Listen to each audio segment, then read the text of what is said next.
Alright, I made a video last time concerning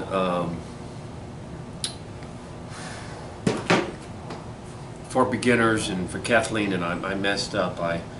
You weren't able to see a lot of things, so I'm trying to do it over again right now. Kathleen had asked me, she has a 10-year-old son that wants to begin carving, and if I would make a video to sort of see how to start it off with. And so that's what I'm trying to do right now. First of all, what I need to do is to explain, first of all, if you've got a 10-year-old that is beginning to carve, I'd be very, very careful, because I know 10-year-olds are a lot bigger than you think, and that is an age that they can carve. But sometimes their hands are not strong enough to carve through the wood, in other words, and so they have a lot of problems. But I'll explain just a little bit about carving and about starting off and doing what you have to do. Now, to me, she had asked about wood.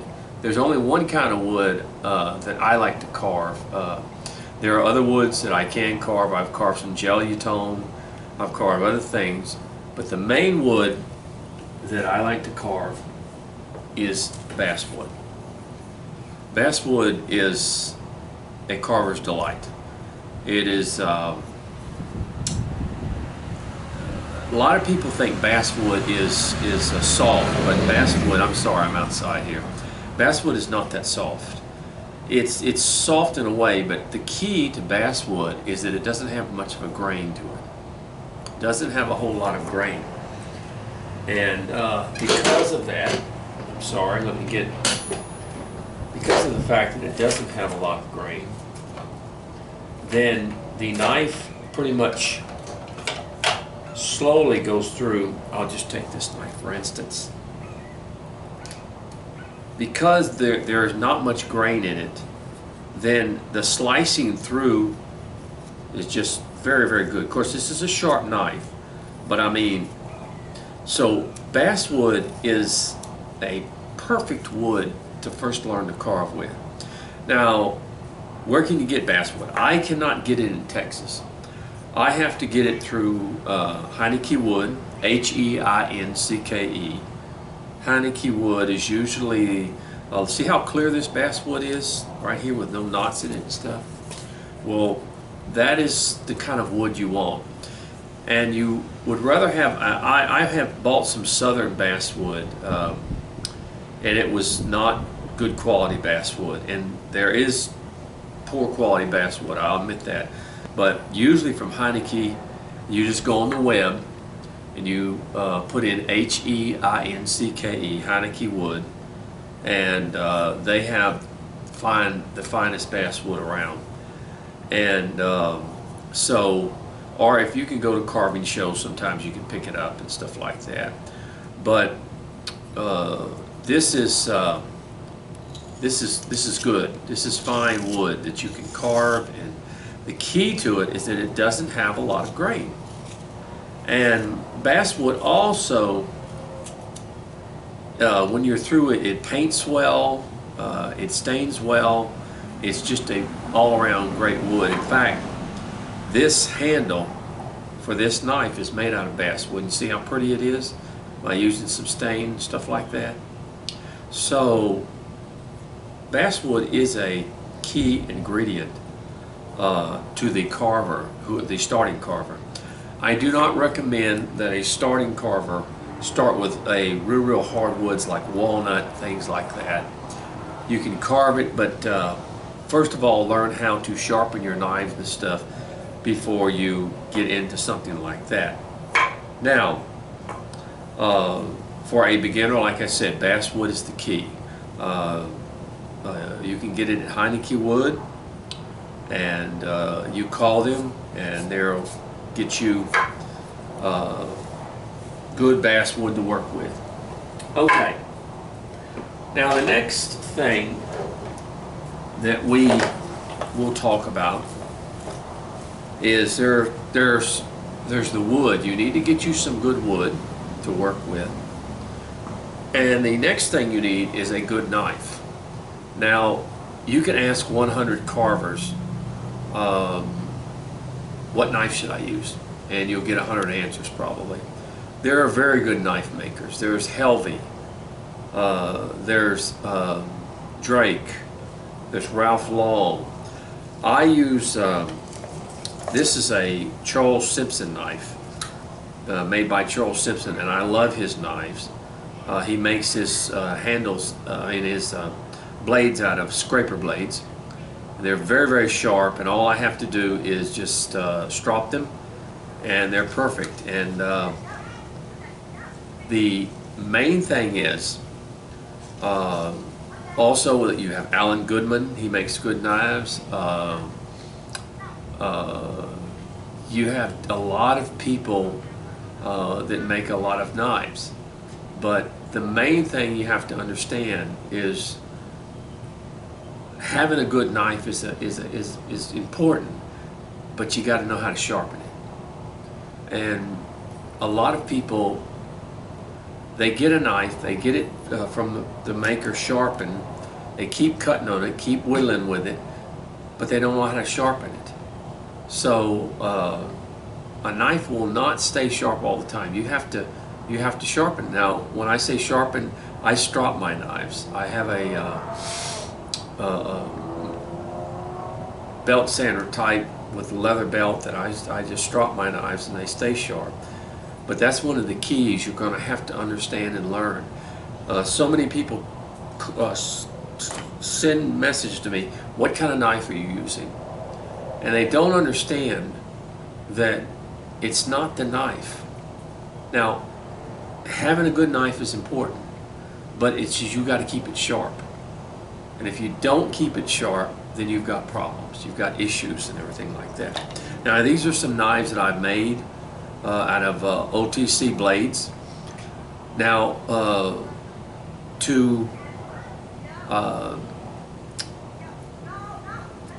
I will say this, and I will say this very cautiously. Stay away from Hobby Lobby and places like that, where it comes to basswood, where it comes to carving knives. They are very poor quality. No matter if they're cheaper or whatever, they're just extremely poor quality. So I would stay away from them. They have a friend of mine gave me, I think Hobby Lobby had what is called walnut holler carving knife, and it was trash. You just couldn't sharpen it. It was just bad. So save your money, get you a good carving knife.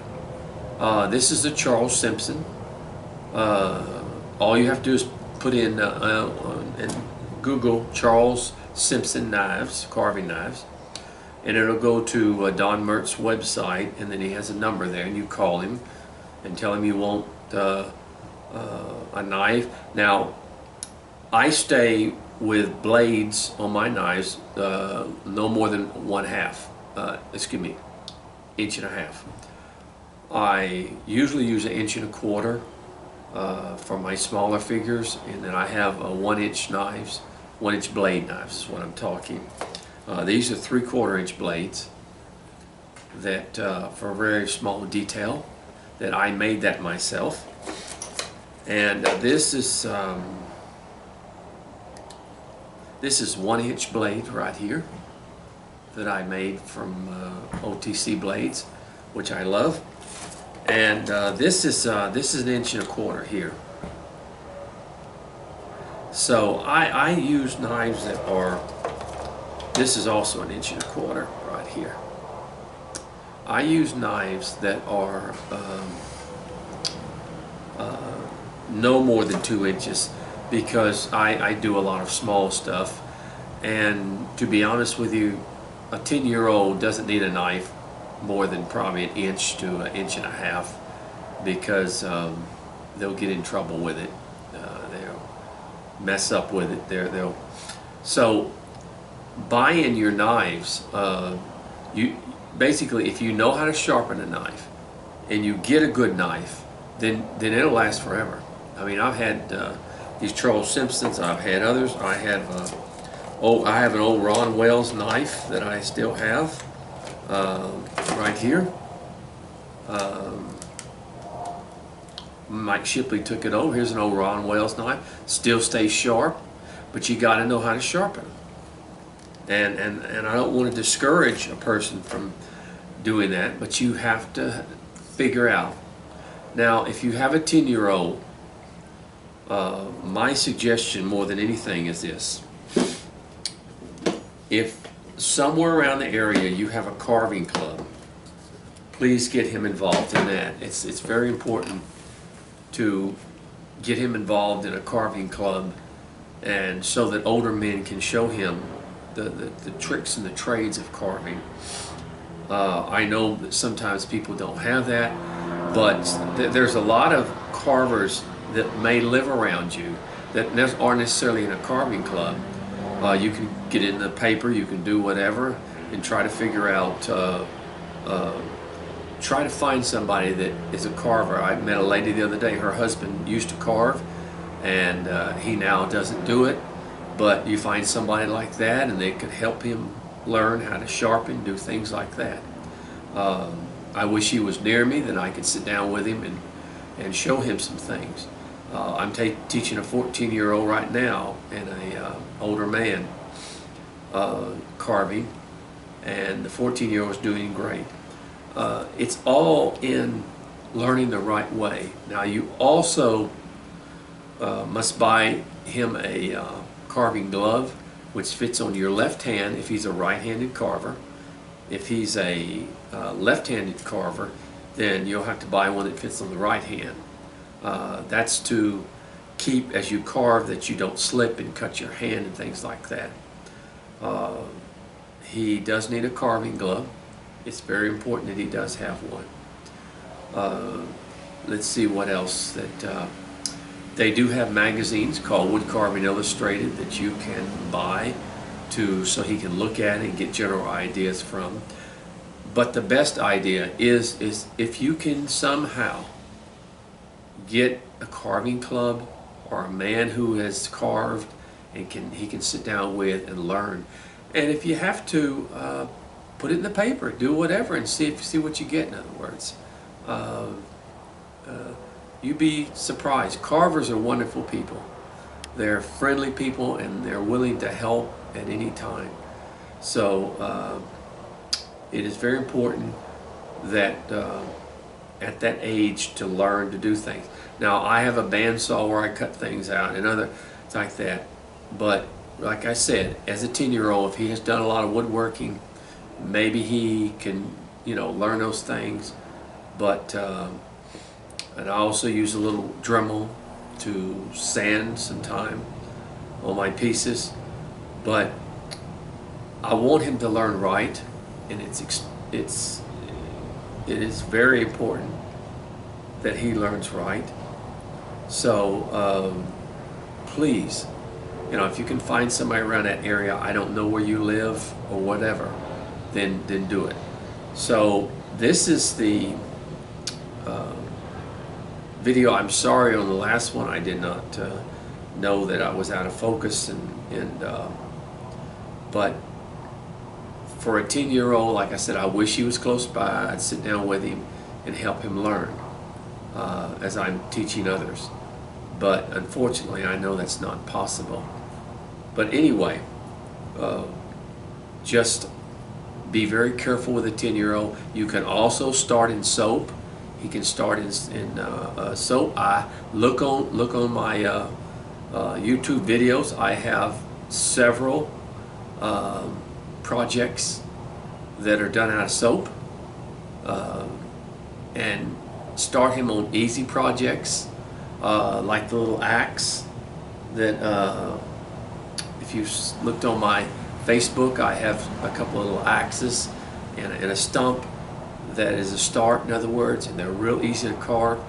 Do not start him on any. There's so many young carvers that they want to do something really. I get letters from them, and they just started carving, and they want to carve like a dragon or carve this, and they're going into projects that are just too tough.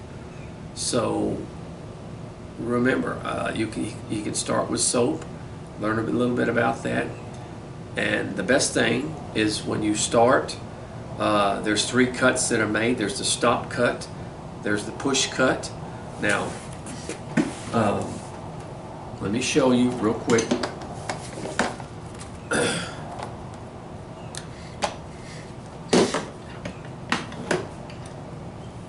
I'm gonna get another little piece of paper here, just a second.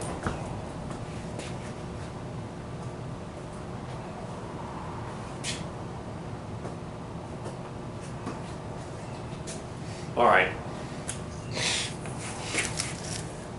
I've already demonstrated this, but the first cut is the stop cut, which it's like peeling an apple, in other words. You just do like this. It's like peeling an apple.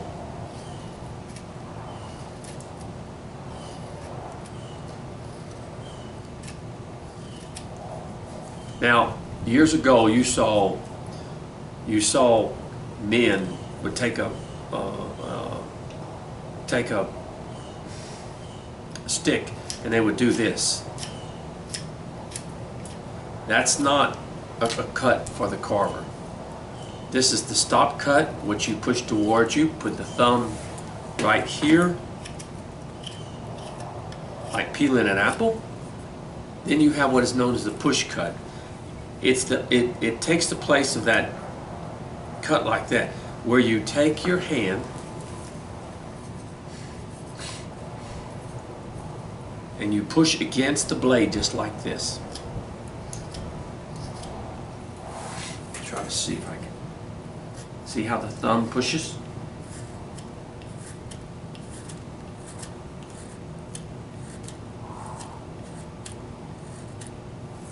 And then you have the stop cut, then you have the V cut, which you cut in like this and then come like this. Make a V cut. Those are the only 3 cuts that I make. Only 3 cuts that I use when I'm working with a knife. And if you learn those 3 cuts, then you can learn to carve also. I use these little, I get these at the hardware store. They're not cut like this. It's just tubing. And I put that tubing over and protect your blade. You want to be sure and protect your blade.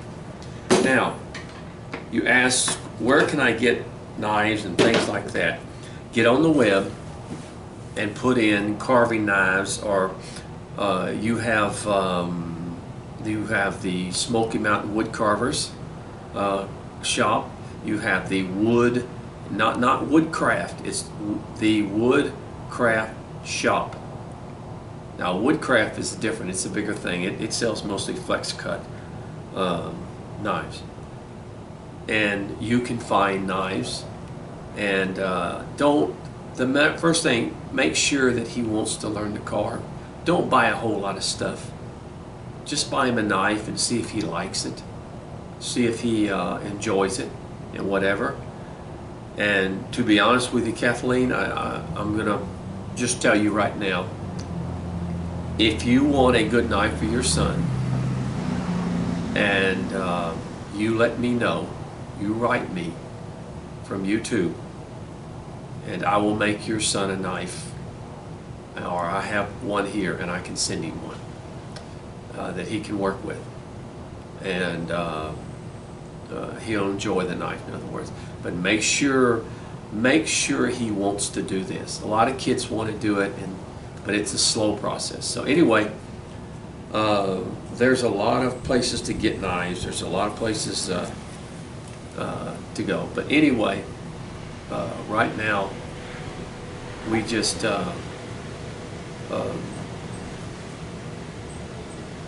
let me know, and we'll get you taken care of. Okay? Okay. Well, I hope I helped beginners a little bit. There's a lot to carving, but you have to just get started and do it. The key to carving is this, and I've been doing it over 25 years. practice, practice, practice. That's the key to it. You keep practicing. If you love it, you keep practicing. You keep practicing, you keep practicing. You get better, you get better, you get better. If you don't want to practice and you don't want to work at it, don't start it. Okay. God bless now.